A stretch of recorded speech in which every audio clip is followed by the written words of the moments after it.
With 2021 in the rearview, everyone wants to know what Ray Drew's predictions are for 2022. Okay, fine. No one's asking that, but I'm going to tell you anyway. Stick around.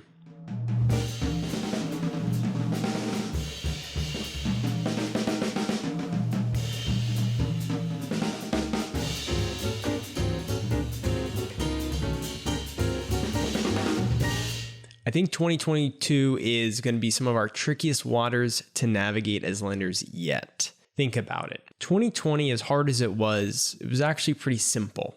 Grocery store good, hotel bad. Grocery stores, liquor stores, gas stations, these were businesses that were open, so we were able to approve those loans through the OG shutdown. That's the initial shutdown in March, April, and May. That's what I'm calling it anyway. Restaurants and hotels were impacted pretty bad, so we couldn't approve those types of loans at that time. So if you were trying to make a loan to a business that was negatively impacted by COVID, the borrower better have a lot of liquidity, cash, because things were very uncertain at that time. So that's kind of how I remember it. 2020, it did get a little more nuance on the back half of the year with different states doing completely different things in terms of shutdowns and restrictions. And we saw huge differences in the financial performance of businesses based on the state that they were in. I'm in Florida, so businesses did pretty well. Same case in Texas, but California and New York got crushed. And as we're sitting here in 2022, that's probably the most obvious statement I've ever made on this podcast. So as we enter 2021, some states reopened sooner than others, but by April, I think everyone was pretty much fully open and it was smooth sailing from there for about a month. Supply chain issues started showing up in Q4. I went from asking my COVID questions on every deal to my supply chain questions on every deal. But at least we had the 90% guarantee most of the year to help offset a lot of those issues we were seeing. Now, as we begin 2022, we just hit a record number of COVID cases. Supply chain's still jacked up. You can't hire anyone. Food costs are rising. There's inflation, and the 90% guarantee is nowhere in sight. So as we plan for the year ahead, what should we expect as SBA lenders? That's what the streets want to know.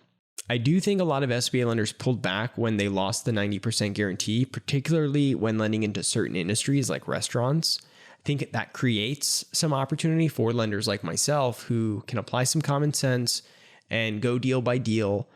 I did just get a very nice referral from an SBA lender that got their deal declined last minute because of the Omicron variant spiking, literally, I guess, as she's like walking into loan committee. And that scared some people over there off, but there was no new restrictions in that state. This was a real estate purchase for a second location. And by the time that restaurant opens, this variant will probably be dead. That's the technical term. And I know because I got a B- in science. Anyway, so that deal made sense to me. Didn't make sense to their bank, but I was happy to help. So conventional lenders pulling back had a lot to do with 2021 surge in SBA. And I don't think they've moved much. So I think there's still space there for SBA lenders to come in and fill some of the gaps. You also have some of those new lenders that we talked about coming to the table. They're trying their hand at SBA. And it takes a lot of time to set up a new SBA shop. So this is really prime time for those new lenders. One thing I'm seeing a lot of lately is lenders offering promotions, free appraisal, limited time fixed rate, stuff like that. Which is great if you're selling on price like a loser. I'm just kidding. But what this tells me is that lenders are wanting this train to continue and they're trying to get creative and even willing to operate on thinner margins to get the volume that they're looking for. Now let's address the elephant in the room. No, not Live Oak Bank. We're headed toward a rising interest rate environment and most SBA 7A loans are on variable rates. This makes them less attractive, sure, but they're really the only game in town for business acquisitions and other types of projects where collateral is not quite there, but it is still a headwind going into this year. Now, with all these factors considered, I'm ready to make my prediction. This is for 7A only, and also first, important to note, we measure based on SBA authorizations, and the fiscal year ends on September 30th. Also, keep in mind, everyone pulled as many authorizations as possible in September because those incentives weren't expiring. So the first quarter of this year was light. I think it was only 4.5 billion pulled. Annualize that, you have 18 billion. That would be the lowest volume year in over a decade for the 7A program. Again, last year, volume was 36 billion, the highest volume ever for the 7A program. So my prediction for fiscal year 2022 is $27,137,456,874. Just over $27 billion. That would be our second biggest year for 7A since I've been doing this. And that's going to require us to pick up the pace a little bit, but I think that's going to happen. And I think with everything being more expensive, the average loan is going to go up a little bit.